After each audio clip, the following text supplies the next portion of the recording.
के हमरा सहानिया। कितना बताई कितना सुनाई चंदन सतीश की कहानिया।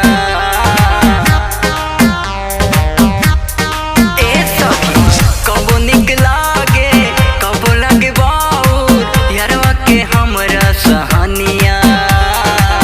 कितना बताई कितना सुनाई चंदन सतीश की कहानिया।